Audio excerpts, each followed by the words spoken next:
من پارسال به خاطر مشکلات فکم و دندونم که روی گوارشم هم تاثیر گذاشته بود به فکر این افتادم که بعد برم و این مشکلمو حل کنم. خیلی دکترای متعددی رفتم، متاسفانه همشون فقط میگفتن که جراحی فک،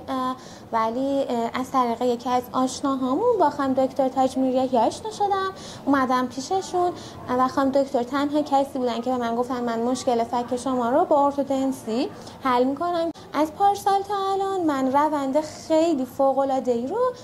پیش خانم دکتر طی کردم، به حدی که قشنگ